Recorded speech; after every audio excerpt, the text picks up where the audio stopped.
भक्तमाल की पावन कथा। एक परम भक्त हुए हैं श्री अंगद देव जी। बहुत छोटा सा उनका चरित्र, वैसे तो उनका बहुत बृहद चरित्र है।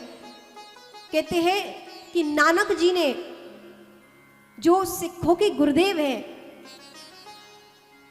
ऐसे भगवत स्वरूप श्री नानक साहब जी जो उनके गुरु हैं, सिखों के आराध्य हैं, और गुरु किसी की भी हो हम सबके लिए आराध्य ही है। तो ऐसे उनके गुरु के एक शिष्य श्री अंगद देव जी के चरित्र की कथा आती है। वैसे तो उनके बृहद चरित्र है। एक बार प्रेम से बोले राधे राधे राधे राधे राधे राधे राधे राधे राधे राधे नारायण नारायण श्रीमन नारायण नारायण नारायण नारायण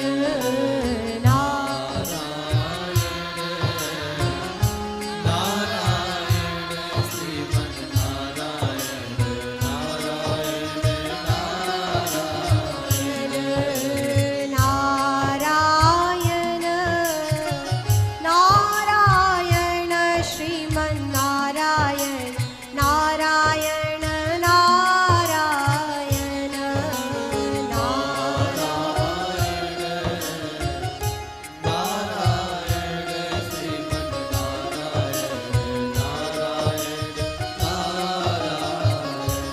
कहते हैं कि गुरु नानक जी अपने स्थान, अपनी गद्दी पर बैठे हुए थे। उनके समक्ष बहुत सारे शिष्यगण एकत्रित थे। जैसे हम लोग अपने गुरु दरबार में बैठे हुए हैं, अखंड दया धाम शिविर में बैठे हैं, समय मिलता है तो हम सब लोग की गुरुदेव भगवान के समक्ष बैठते हैं, गुरुदेव के दर्शन पाने का सौभाग्य पाते हैं। और कई बार सभी शिष्य एक साथ भी मिल जाते हैं गुरुदेव के पास बैठे हुए, गुरुदेव का दर्शन करते हुए। तो ऐसे ही कई शिष्य गुरु नानक देव जी के बैठे हुए थे, और वे शिष्य लोग आपस में चर्चा कर रहे थे कि मैं गुरुदेव का श्रेष्ठ शिष्य हूं, मैं गुरुदेव का श्रेष्ठ शिष्य हूं। दूसरा कहता तुम नहीं, मैं गुरुदेव का शिष्य हूं। वो कहता तुम भी नहीं, अरे तुम सबसे ज्यादा, मैं श्रेष्ठ हूं गुरुदेव का, गुरुदेव सबसे ज्यादा मुझे प्रेम करते हैं।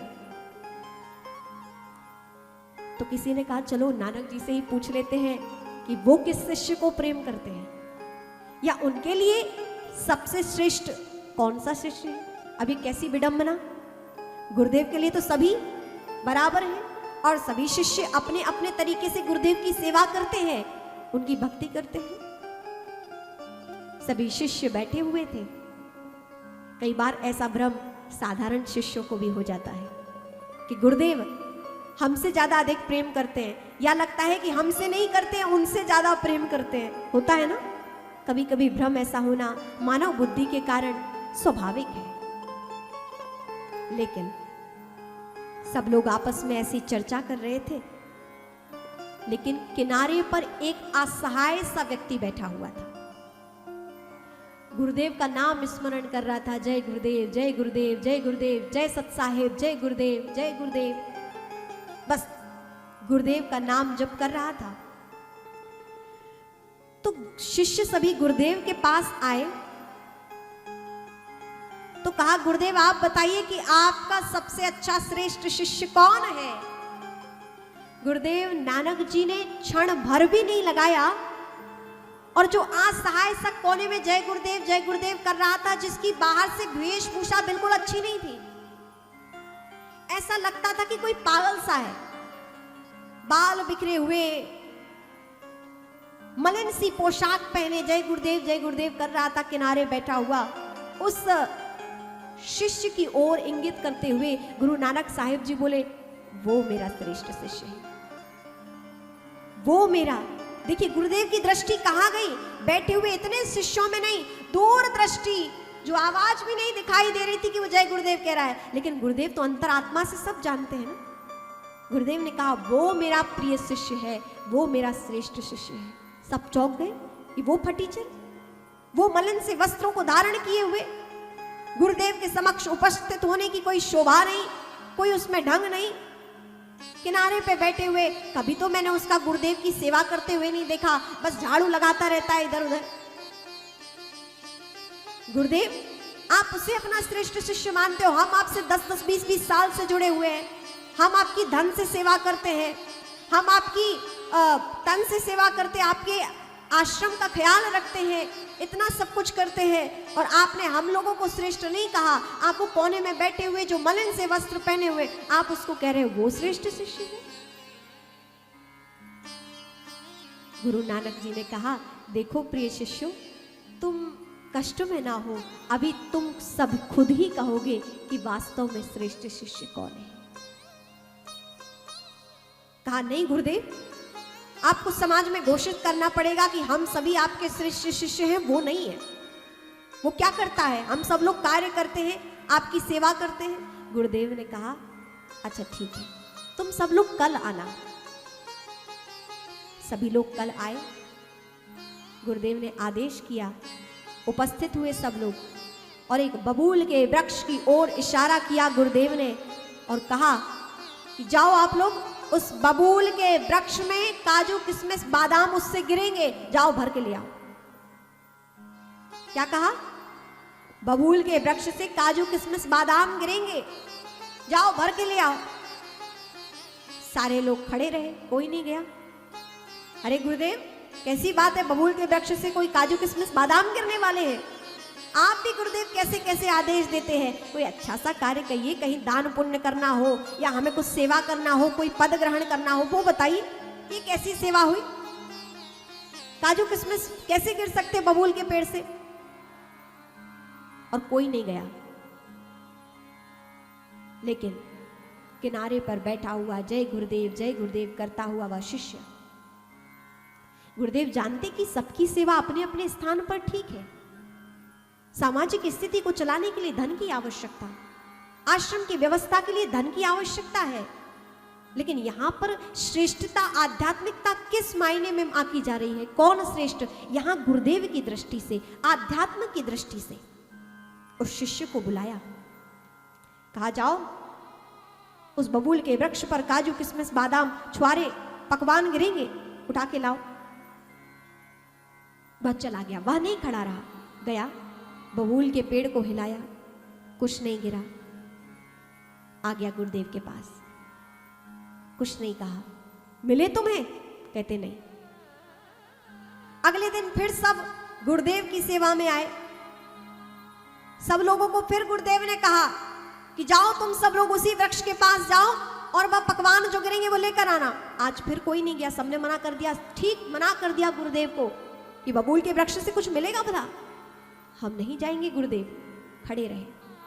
लेकिन फिर पुनः उस बालक, उस व्यक्ति को कहा कि जाओ तुम, बबूल के वृक्ष से पकवान गिरेंगे, काजू किशमिश बादाम मेवा मिष्ठान गिरेगा, जाओ ले आओ। वो खड़ा नहीं रहा, वो गया, बबूल के वृक्ष को हिलाया, कुछ नहीं मिला। पुनः गुरुदेव के चरणों में प्रणाम किया।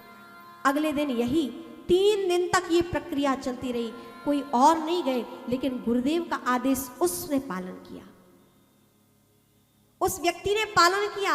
आज गुरुदेव से रहा नहीं गया और गुरुदेव ने उसको बुलाकर समस्त शिष्यों के समक्ष पूछा कि क्यों तुम रोज जाते हो मेरे कहने से? तुमने भी तो कुछ सोचा होगा ना। मैंने इन लोगों से भी कहा कि उस बबूल के वृक्ष से मेवा पकवान गिरेंगे, जाओ ले आओ। ये सब लोग कोई नहीं गए। आखिर इनने भी कुछ सोचकर मना किया, इनकार किया, लेकिन तुमने क्या सोचकर जाते रहे?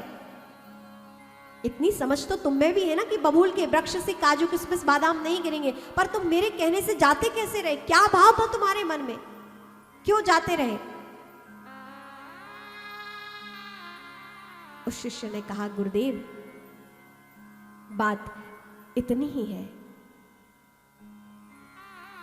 आपने आदेश दिया, आपके आदेश का पालन करना शिष्य का कर्तव्य है। गुरुदेव ने कहा कि पूरब से ही सूर्य उगता है, पूरब दिशा में चलना। कई बार शिष्य कहता, गुरुदेव पूरब दिशा में चलने में कठिनाई है, मैं पूरब में नहीं, मैं पश्चिम में चलूंगा।